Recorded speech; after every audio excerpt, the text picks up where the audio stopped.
공부 좀 하자 이 한마디 했다가 하루 망친 적 있으시죠? 배웠던 걸 왜 또 틀려가 아니라 또 틀릴 수도 있구나. 공부 지속력을 무너뜨리는 금지어다. 음. 폭발을 하려고 할 때 네. 이제 기억해야 될 한 문장. 네. 내 아이는 초등학생. 맞아요. 여기서 실수할 수도 있는 거죠. 네. 실수하면 고치면 되는 거죠. 안녕하세요. 캐리스와 다니엘의 엄마 캐드마입니다. 공부 좀 하자 이 한마디 했다가 하루 망친 적 있으시죠? 오늘은 초등 공부 지속력 저자 임민찬 작가님을 모시고요. 공부가 싫은 아이가 망하지 않는 그 현실 전략을 네. 오늘 좀 꼭 알려주셨으면 좋겠고요. 두 번째 지금 모신 거거든요. 네. 그래서 여러분들 많이 아시겠지만 그래도 작가님 소개 말씀해 주시면 감사하겠습니다. 네, 안녕하세요. 저는 전라남도 목포에서 초중고 12년을 보냈고 의대에 합격을 했습니다. 이 중앙대학교 의대에 다니면서 저 역시 학생의 관점이고 실제로 공부를 해봤던 당사자의 입장으로 초등, 중등, 고등 학생들의 눈높이에 맞게 다양한 교육서도 쓰고 있고요. 이번에는 초등 공부 지속력이라는 책을 또 출간하게 된 임민찬이라고 합니다. 너무 반갑습니다. 저는 근데 지속이 진짜 중요하다고 생각하거든요. 네. 제가 지금 하고 있는 이 일도 그렇고 제가 꾸준함이 이긴다. 이게 저의 이제 모토고 굉장히 말을 하고 있는데 초등 공부 지속력 책 제목부터 딱 느낌이 오더라고요. 네. 근데 이제 작가님이 2,000명 이상의 초등학생을 가르치면서 공부 지속력 부족이 공통 문제라고 하셨거든요. 부모님들이 이거를 어떤 방식으로 오해를 하고 있을까요?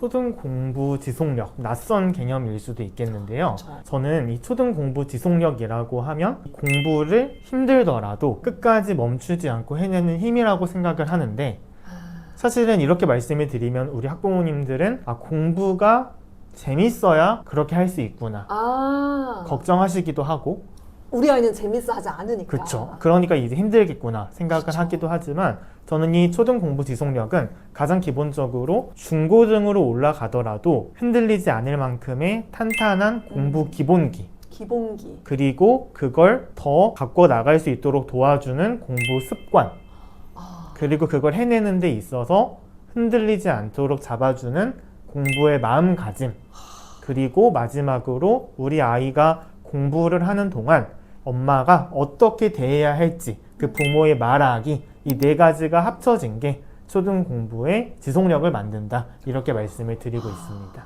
이 책에 지금 방금 말씀하신 그 네 가지 네, 핵심이 다 녹아져 있는 거잖아요. 맞습니다. 너무 좋습니다. 그 초등 공부의 목표는 먼저 가는 게 아니라 끝까지 버티는 힘이다. 이런 또 표현을 하셨는데 이 표현의 진짜 의미를 좀 이렇게 작가님 직접 풀어서 말씀해 주신다면요? 우리가 초등 때부터 공부를 하는 목적은 결국 고등 때 원하는 성과를 아이가 이룰 수 있도록 그 밑바탕을 만들어 주는 거잖아요. 맞아요. 그런데 사실 초등학교 때 진도만을 생각하면서 공부 습관도 놓치고 아이의 정서도 놓치게 되는 경우들이 되게 많거든요. 맞아요. 속도를 앞서 나가는 건 한계가 있습니다. 초등학교 4학년 아이가 중학교 수학을 먼저 배워서 이 개념을 가지고 막 심화 문제집을 잘 푸는 거예요. 먼저 배웠으니까. 네네. 이게 중등까지는 통하겠죠. 그렇죠. 중3 심화 문제집은 고등 개념을 알면 더 잘 풀릴 수 있잖아요. 그렇죠. 근데 고등은요? 뭐야? 고3 수능 문제, 네. 고3 내신 문제, 대학교 수학 할 거 아니잖아요. 그러니까 그걸 써먹을 수가 없는 건데 요즘에 워낙 선행을 많이 하다 보니까 자꾸 아이들이 현행 문제집을 풀 때 자기가 배웠던 선행 개념을 끌어다 써버려요. 그 현행 개념만 가지고 풀어야 되는데 그 속도만 앞서 나가는 게 한계가 있다는 거예요. 그리고 별 의미도 없는. 그렇죠. 그러니까 저는 이 속도도 물론 아이가 초3인데 5학년 때 끝나 버렸어. 너무 잘해서. 네, 그러면 이제 나가야겠지만 그쵸. 저는 늘 생각하셨으면 좋겠는 게 공부는 전 과목 싸움이다. 수학 선생님이 되고 싶다고 해서 수학만 잘하는 학생을 뽑는 학교는 아무 데도 없습니다. 학교 활동까지도 보잖아요. 생활 기록부로. 그런데 수학 선행을 나가고 있다는 건 분명 다른 과목 시간이 빼앗기고 있다는 거죠. 그렇죠. 그게 독서일 수도 있고 독서죠 대부분. 영어일 수도 있고 그러니까 선행 나갈 시간이 우리 아이한테 있다고 하면 한 번쯤은 돌아볼 필요 있다는 거예요. 잠시만 지금 수학 선행 나갈 시간이 있다고? 뭘 거치고 있는 건 없나? 그치. 왜냐하면 선행은 필수는 아닌 건데 네. 선행까지 할 여유가 있다는 건 네. 뭔가 놓치고 있을 수 있거든요. 그 밸런스가 중요하다. 아, 그런 얘기를 드립니다. 왜 이렇게 작가님이 얘기를 하면은 네. 기분이 좋아. 자, 그러면은 이 기세를 이어서 이제 엄마들이 참 궁금해 하시는 게 초등학교 때 과목별로 이거는 진짜 꼭 해야 된다. 네. 그거 좀 한번 찝어주시면 되게 좋아하실 것 같아요. 그렇죠. 네. 국어 먼저 말씀을 드리면 네. 국어는 독서 당연히 중요하고 그렇죠. 워낙 평소에 많이 말씀해 주시잖아요. 네, 독서 저는 중요하다는 네. 이미 다 아실 거고 이제 한자의 중요성은 정말 강조드립니다.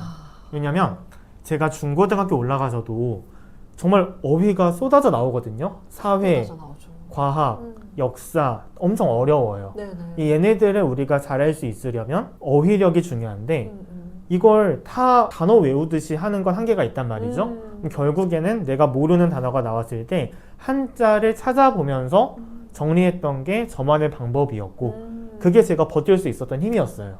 시간을 되게 아꼈거든요. 그 네네. 과정에서. 그러니까 저는 네. 초등 때부터도 일단 아이가 모르는 단어가 나오면 네. 함께 한자를 찾아보면서 어. 또 그 한자가 들어간 어휘들도 함께 또 이야기도 해보고 그리고 뭔가 국어 문제집을 할 거라면 차라리 한자 문제집. 그게 낫다. 초등 때는. 맞아요. 저도 동의합니다. 사실 급수도 있지만 네. 급수는 쓰기가 어느 순간부터 들어가는데 쓸 줄은 몰라도 되잖아요. 맞아요. 요즘에 네. 자기 이름 정도는 그래도 쓸 줄 알면 그렇죠. 좋겠고. 그러니까 사실은 한자 문제집이 좋은데 항상 추천드리는 네. 게 딱 두 가지가 있는데 네네. 어휘를 정복하는 한자의 힘이랑 네. 초등 국어 한자가 어휘력이다. 제가 진심으로 내 추천드리는. 산다니 뭐라 그러지? 맞아요. 제가 직접 살펴본 책 중에서 오. 좋은 책이고요. 한자를 그렇게 문제집으로 네. 좀 가볍게 해보셔도 좋고. 그리고 이것도 이제 꾸준히 못하겠다 하면 요즘에 한자 학습지도 잘 나오니까 네, 맞아요. 그런 것도 좋다고 생각을 네, 합니다. 네, 어쨌든 목표는 한자랑 친해지면 좋겠다. 친해지면 좋겠다. 내가 모르는 단어가 나왔을 때 한자가 뭘까? 그런 궁금하고. 궁금증이 드는 아이면 좋겠다. 네. 좋습니다. 그래서 저는 이런 마법 천자문 이런 거 괜찮다고 생각해요. 오. 읽을 거라면. 어. 네. 자, 그래서 국어는 네, 한자를 한자, 해라. 딱 문제집까지 하나. 찝어드렸습니다. 네, 한자. 그리고 수학 같은 수학. 경우는 네. 연산은 네. 절대 놓으면 안 되겠죠, 당연히. 연산. 네. 맞아요. 특히 연산을 아이가 풀었는데 다 맞는 거예요. 그러면 되게 방심하고 더 이상 안 풀게 하기도 하는데 사실은 우리가 중고등학교 때는 시간 싸움이거든요. 초등학교 맞아요. 때는 정확성이지만 중고등 때부터는 시간 싸움이기 때문에 다 맞는 게 중요한 게 아니라 그 다음부터는 속도예요. 그러니까 다 맞는다고 해서 이미 잘하니까 더 연습 안 해도 되가 아니라 그래도 초등 고학년 때까지는 꾸준히 연산만큼은 좀 가져가면 좋겠다. 그리고 네네. 하나만 더 하면 초등 고학년 때 네. 그래도 네. 좀 어려운 문제는 도전해보는 자세는 필요하다고 생각을 해요. 초등 고학년 때. 네, 그래서 그래도 빠르면 3, 4학년, 늦어도 5, 6학년 때는 왜냐면 중고등 때 수학을 잘하려면 개념만 아는 걸로는 한계가 있죠. 맞아요. 그걸 응용하고 끈기 있게 한 문제를 붙잡고 있을 줄도 알아야 되는데 그 끈기는 갑자기 만들어지지 않거든요. 그렇죠. 초등 때부터 습관이 되는 거다 보니까 네. 이 학부모님들이 제가 심화 문제집이라고 말씀을 드리면 네. 이제 수학 기본 문제집 끝내놓고 바로 최상위로 넘어갑니다. 그러면 안 돼요. 근데 그게 되는 아이들도 분명 있어요. 네. 근데 그러지 않은 아이들도 많거든요. 기본이랑 최상위 수학의 차이가 생각보다 있단 말이죠. 가장 중요한 건 수학은 아이의 난이도에 맞게 문제집을 넣어주는 게 제일 중요하다고 너무 생각을 해요. 중요해요. 네. 그거. 네. 그러니까 최상위를 어려워하면 네. 한 단계 낮추고 그렇죠. 낮추고 네. 점점 그 조금씩 높여갈 수 있도록 네. 그러면 아이들이 그래도 도전해볼만 하니까 네네. 그렇게 말씀을 드리고 싶고 그래서 수학은 정말 당연한 얘기겠지만 연산이랑 좀 어려운 문제를 도전해보고 좀 그런 태도가 있으면 좋겠다 말씀을 네네. 드립니다. 좋습니다. 자, 이제 영어. 네, 영어는요 영어 발음이랑 발음? 원서 원서 읽기. 네, 읽기 말씀을 드리는데 네. 둘 다 제가 못했던 거거든요. 일단 영어 발음부터 말씀을 드리면 제가 초등학교 3학년 때 네. 화상 영어를 듣게 됩니다. 필리핀 선생님한테 듣게 된 건데 제가 발음이 안 잡힌 상태로 그 선생님이 약간 콩글리시 느낌의 발음이셨던 거예요. 필리핀식 영어였던 거예요. 제가 그걸 배운 거예요. 2년 넘게. 그 발음이 그래서 이렇게 굳어졌나 봐요. 그 발음으로 중고등도 보내고 의대 와서도 영어로 해야 될 경우가 있잖아요. 그렇죠. 아직도 자신감이 없다는 거. 아. 그게 아쉽더라고요. 저는 그래서 나중에 배우면 되지라고 생각했었는데 이제 생각해 보니까 차라리 그러니까 안 배우는 게 나았던 거예요. 이렇게 굳어지니까 바꾸기도 네, 어렵더라고요. 네네. 그래서 어쨌든 저는 초등 때 발음을 잡아둘 수 있으면 네. 뭔가 잡아주면 좋겠다. 그런 생각이 들고 그 방법은 제 책에 그쵸. 있습니다.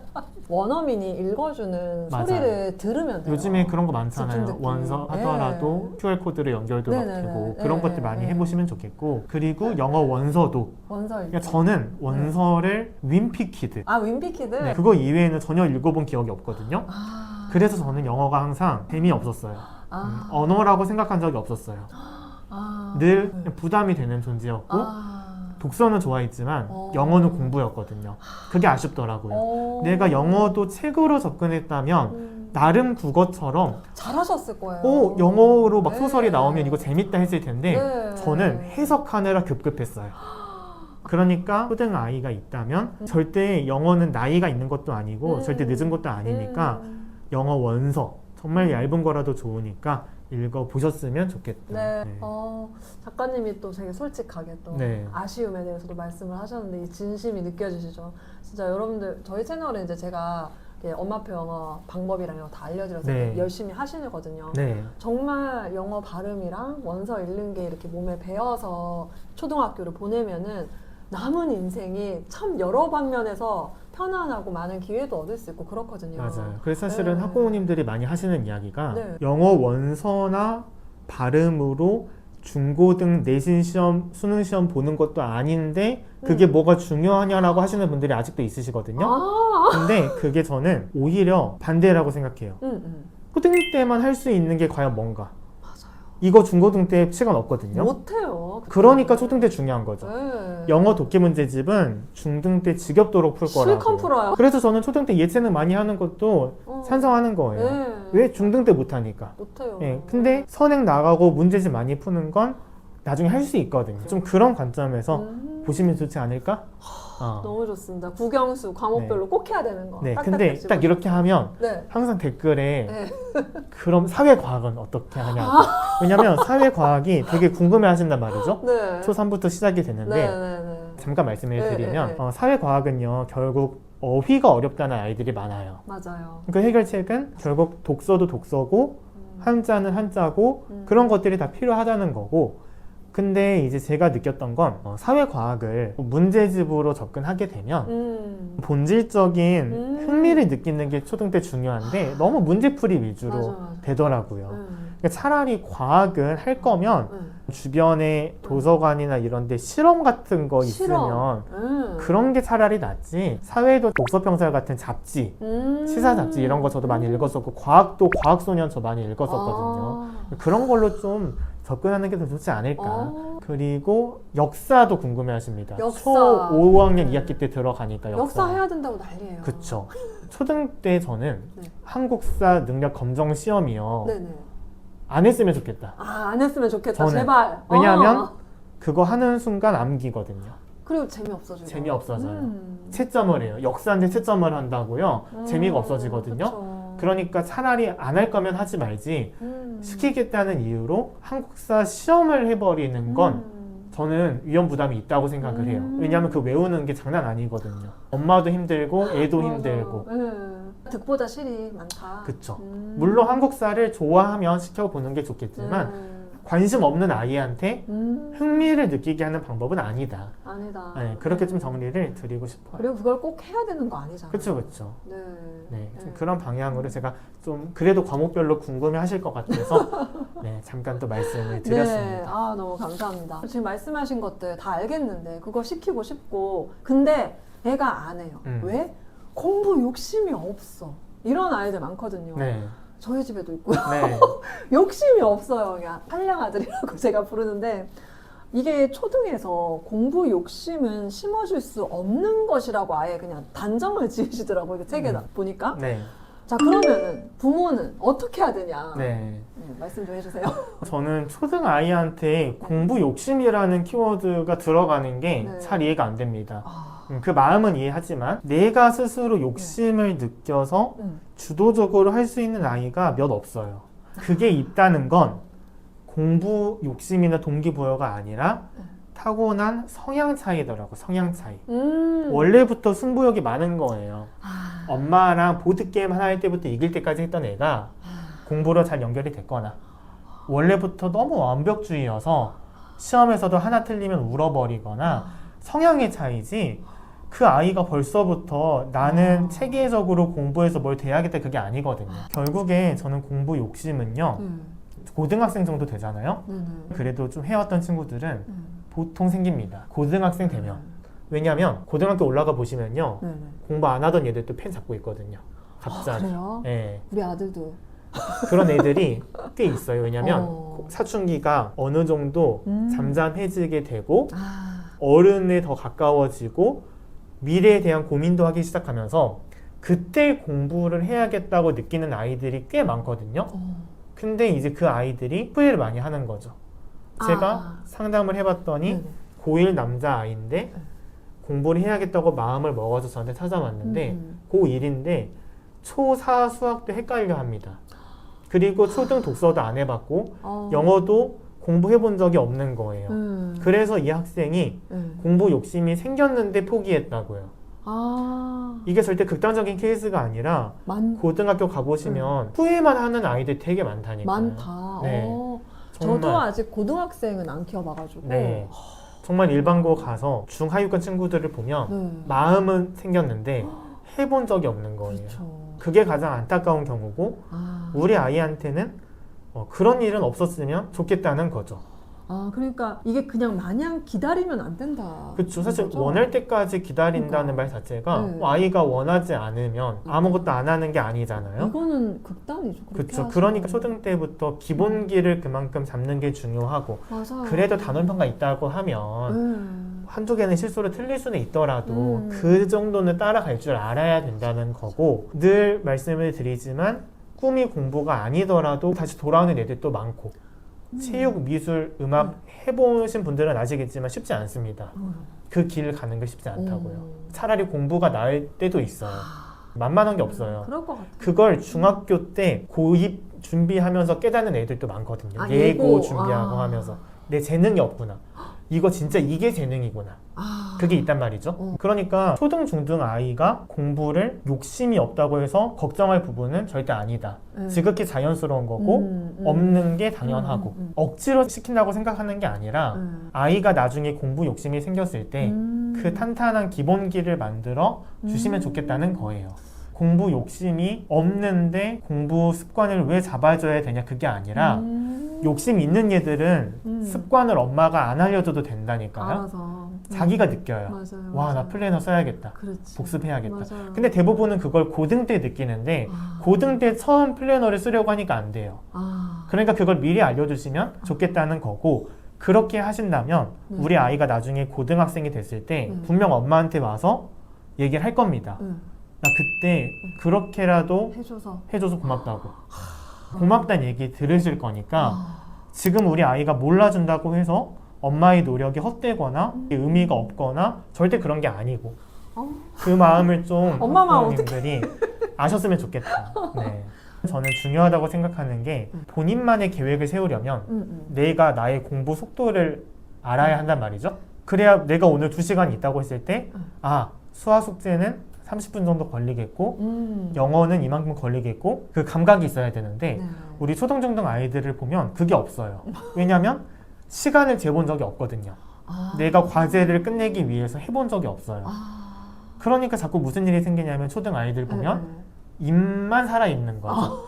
자신감은 넘쳐요. 집중만 하면 20분 만에 끝낼 수 있대요. 근데 막상 하는 거 봤더니 중간에 화장실에 가버리고 물 마시고 손톱 깎아달라 그러고 갑자기 밴드 붙여달라 그러고 해버리니까. 그러니까 자꾸 공부 시간이 안 잡히거든요. 그래서 저는 플래너를 쓸 때 플랜은 형식까지는 아니어도 좋으니까 네. 앞으로는 수학이나 영어든 어떤 과제를 하든 네. 예상 시간을 아이가 적어보게 했으면 좋겠다. 음. 내가 이거 몇 분 정도 걸릴 것 같은지. 그리고 실제로 얼마나 걸렸는지를 그것도. 체크해서 비교해 보시면 좋겠다. 아. 그게 저는 정말 중요한 과정이라고 어. 생각을 해요. 그게 제가 좀 강조 드리는 어. 거고요. 그리고 또 하나 강조를 드리는 게 복습하는 습관이죠. 많은 학부모님들이 아이들한테 하시는 이야기가 네. 너 배운 건데 왜 모르냐고. 엄마가 이거 알려줬잖아. 우리가 한 번 배웠다고 해서 네네. 다 기억할 수 없지 않습니까? 그렇죠. 어른들도 그렇게 못해요. 네. 그리고 우리의 뇌 자체가 한 번 뭔가를 배웠으면 또 까먹게 되어 있잖아요. 그러니까 우리 복습이 되게 중요하거든요. 맞아요. 근데 초등 아이들 보면 앞만 보고 달려가지 복습을 안 합니다. 그렇죠. 그래서 저는 특히 수학에 있어서는 한 단원 끝낼 때마다 바로 다음 단원으로 넘어가지 말고 그 단원에서 나왔던 개념들 그리고 틀렸던 문제들 위주로 부모님이 좀 함께 복습을 하는 시간을 가져보면 어떨까. 좀 그런 습관들 강조를 제가 항상 일관되게 드리고요. 네네. 저는 이거 맨날 하는 얘기거든요. 네. 최초 공개가 아니에요, 사실. 아 그래요? 다 하는 얘기인데 네. 학부모님들은 평소에 다양한 컨텐츠를 접하시다 보니까 네네. 금세 잊어버리시더라고요. 저는 제가 많이 말했지만. 학부모님들도 복습을 좀 하셔. 그렇죠. 그래서 제가 여러 번 반복을 드리는 게 이제 다시 해야겠다. 마음을 잡는 시간을 오늘 마지막으로 맞아요. 말씀하시는 거. 마지막으로 할 테니까 제발. 하셨으면 좋겠다. 네. 그렇게 부탁드립니다. 네, 아, 감사합니다. 아까 전에 그 엄마 대화법 얘기하셨잖아요. 그거 조금 얘기를 하면 좋을 것 같은데 엄마들이 이제 예를 들어서 이게 뭐가 어렵다고 그래? 이런 말이 이제 절로 나오거든요. 네. 그리고 또 얘가 이제 이미 했어. 근데 틀려. 이러면 이제 이미 배운 거잖아. 이제 이런 말을 한단 말이에요. 공부 지속력을 무너뜨리는 금지어다. 이렇게 책에 나와 있던데 네. 이 부분에 대해서 초등학부모님들이 보셨을 때 네네. 이 초등 내용이 별로 어렵지도 않고 근데 아이가 좀 너무 엄살 부리는 것 같기도 하고 그런 느낌이 든단 말이죠. 그렇죠. 근데 사실은 초3 아이가 초3 분수를 배운다는 건 어려운 일이다. 아, 그 나이 때 원래 하는 건데 그쵸. 그래도 처음이니까 당연히 어렵다. 처음이니까 어려운 게 맞죠. 처음은 항상 어렵잖아요. 네네네. 초등 아이가 영어 원서를 처음 읽기 시작했으면 어려운 거 맞잖아요. 그렇죠. 근데 학부모님들은 이미 중고등을 보내신 거예요. 6년을 먼저 선행한 거죠. 아이에 비해서. 아, 그러네요. 어렵다는 걸 인정해줘야 된다는 거고. 그래서 이거 어려워하는 아이한테 왜 어렵냐고 화낼 게 아니라 진짜 진심으로 어떤 부분이 어려운지를 같이 찾아나가는 게 중요하다고 생각을 하고요. 특히 이런 부분에 있어서 요즘에 엄마표 수학, 엄마표 영어 많잖아요. 저는 엄마표로 한다는 건 생각보다 큰 책임감이 필요하다고 생각을 해요. 부담감을 드리려는 건 아니지만 엄마표라는 건 엄마가 선생님이 되겠다는 거예요. 단순히 영어를 가르치고 끝나는 게 아니라 그 순간에서 우리 아이의 영어 정서, 영어 태도도 함께 만들어지는 거잖아요. 그렇죠. 선생님은 학생한테 모른다고 짜증내지 않습니다. 선생님이라면. 그렇죠. 근데 엄마표로 하시는 분들 중에 갈등이 많은 분들을 보면 엄마인 거예요. 선생님의 역할에 몰입을 하실 수 있어야 되는데 그게 되는 분들이 있어요. 그럼 엄마표가 잘 맞는 건데 그게 안 된다고 하면 특히 수학. 수학이 그런 경우가 많거든요. 그걸 못하겠으면 차라리 외부의 도움을 받는 게 나을 수 있다. 진짜 선생님이 되었다고 빙의를 해야 된다. 어쨌든 엄마표를 하든 또 엄마표를 하지 않더라도 예를 들어 학원을 보내더라도 숙제를 시키거나 이런 게 있잖아요. 그런 걸 할 때 이제 엄마들이 폭발을 한단 말이에요. 폭발을 하려고 할 때 이제 기억해야 될 한 문장. 늘 말씀을 드리는 게 아이가 아직 초등학생이라는 것과 그 초등학생이라는 것만 생각을 하셔도 이해되는 게 되게 많아요. 그걸 자꾸 망각하나 봐요. 연산 실수할 수도 있는 거죠. 실수하면 고치면 되는 거죠. 맞아요. 10번 실수했으면 10번 고치면 되는 거예요. 그렇죠. 사실은. 그렇죠. 대단한 시험 보는 게 아니잖아요. 배웠던 걸 왜 또 틀려가 아니라 또 틀릴 수도 있구나. 계속 연습해야겠구나. 정말 그 태도가 중요하다고 생각이 들고 그 아이가 아직 초등학생이라는 거 그걸 저는 항상 좀 강조를 드리고 있습니다. 그러니까 이제 폭발하려고 할 때 얘 초등학생. 네. 그리고 하나 더 말씀을 드리면 초등 때 발견 못했으면 나중에 알 뻔했죠. 연산 이렇게 실수하는 걸 중학교 내신 공부할 때 깨달았어 봐요. 다행인 거예요. 그러니까요. 지금 많이 틀려주는 게 다행인 거예요. 다시 한번 마음에 네. 담아두셔라. 네. 말씀드리는 네. 겁니다. 네. 네. 포스트잇에 써서 맞아요. 부엌이나 폭발 많이 하는 장소에 이렇게 붙여놓으세요. 맞아요. 네. 내 아이는 초등학생. 맞아요. 좋습니다. 아니 왜 매번 지금 두 번째 영상을 이제 찍는데 왜 이렇게 아쉬울까요? 이게 되게 얘기도 잘 통하고 무슨 말인지 너무 알아듣겠고 또 제가 많이 우리 아이들 키우는 방법과 비슷하게 이야기를 하셔가지고 너무 좋습니다. 정말 너무 아쉽지만 초등학부모님들에게 꼭 이거 정말 말씀드리고 싶다 하는 거 한 말씀 해주시고 마무리할까요? 네, 제가 초등, 중등, 고등을 보내면서 점점 부모님과 함께 할 수 있는 시간이 줄어들더라고요.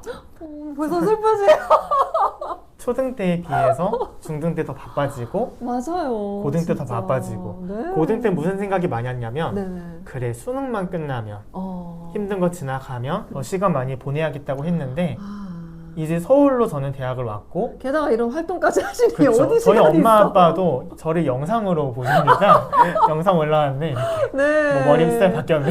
영상으로 보셔요. 네. 엄마 아빠는 목포에 있는 거고 아. 그런 집이 되게 많잖아요. 그렇죠. 독립을 하고 네. 그럼 이제는요 저는 엄마 아빠를 볼 수 있는 시간이 1년에 새 며칠도 없어요. 지금 이 시간이 너무 소중하다. 너무 소중하다. 아이랑 가장 많은 시간을 보낼 수 있는 너무나도 소중한 날이고 학부모님들이 얼른 아이가 이 힘든 시간이 지나갔으면 좋겠다고 생각을 하겠지만 그때가 되면 이제 아이들은 떠나게 된단 말이죠. 특히 사춘기가 시작이 되면 네. 되게 힘들잖아요. 네. 사춘기가 얼른 끝났으면 좋겠다고 생각하시지만 네네. 사춘기가 끝나면 다시 예전처럼 돌아오는 게 아니라 떠날 준비를 마쳤다는 거잖아요. 그러니까 그게 되게 그걸 생각을 한다면 네. 사춘기 때 아이와 좋은 관계를 유지하는 것도 중요하고 그러려면 초등 때부터 좋은 관계를 쌓아오는 게 정말 중요한 것 같아요. 맞습니다. 공부는 공부고 네. 그것보다 더 중요한 게 저는 그 관계라고 생각을 하고요. 맞아요. 그래서 저는 아직도 오랜만에 목포 내려가면 제가 서울로 대학을 오다 보니까 네. 더 이상 엄마 아빠랑 새로운 추억이 안 쌓이더라고요. 끊겼어요. 잠깐 내려갔다 밥 먹고 오고니까 새로운 기억이 없어요. 그러니까 아직도 목포 내려가면 무슨 얘기 하겠습니까? 중고등 때도 공부했던 기억밖에 없어요, 사실은. 초등 얘기하는 거예요. 그때 갔던 그 맛집 기억나냐고. 우리 그때 같이 야구단하고 배드민턴하고 사진 같이 보고 그 초등 추억으로 아직까지 먹고 산다니까요. 그게 다 남아있으니까. 맞아요. 저는 그걸 느끼면서 정말 이 초등이 중요하구나. 초등 때 맞아요. 행복했던 기억으로 아직도 먹고 사는 거잖아요. 맞아요. 그때의 이야기를 가지고. 그러니까 저는 학부모님들이 공부도 공부지만 공부가 대화를 압도해버리는 집이 아니라 정말 다양한 수많은 따뜻한 대화 속에서 그중 하나의 주제가 공부인 집이 됐으면 좋겠고 그러려면 평소에 다양한 주제로 대화도 많이 나누고 네. 아이의 마음도 들여다보는 그런 학부모님들이 되어주시면 좋겠다. 네. 그런 얘기를 제가 어떤 작가가 아니라 좀 아들의 입장으로서 얘기를 좀 드리고 싶었습니다. 네. 아들의 입장 너무 와닿는데요. 네. 진짜. 네, 이거 모르는 사람 없거든요. 그렇죠. 근데 그렇게 와닿지를 않는 거죠. 맞아요. 빨리 컸으면 당장 좋겠고. 너무 힘드니까. 근데 그게 다 추억이라는 거. 맞아요. 너무 감사합니다. 또 네. 마지막까지 또 이렇게 감동의 쓰나미를 주시고. 제가 평소에 이 네. 캐다맘님 채널을 네네. 되게 예전부터 봐왔었고 네. 되게 예전부터 연락 제가 또 드리고 네, 맞아요. 했었는데 매번 영상으로만 이렇게 뵙다가 실제로 캐다맘님과 생각을 공유하고 있는 네. 분들한테 제 이야기를 들려드릴 수 있어서 저도 되게 좋은 시간이었고요. 그리고 앞으로도 제가 학업을 하면서 또 다양한 책부터 여러 활동들도 꾸준히 할 거니까 이번 책 초등 공부 지속력도 마찬가지고 앞으로 하는 활동들도 잘 지켜봐 주시면 좋겠습니다. 작가님 되게 잘 자란 청년 이런 느낌 들거든요. 네, 계속 이렇게 잘 자라주시고요. 네. 그리고 또 계속 공유해 주시고 네. 그렇게 해주십시오. 네, 알겠습니다. 감사합니다. 네, 감사합니다. 영상 여기까지 할게요. 감사합니다.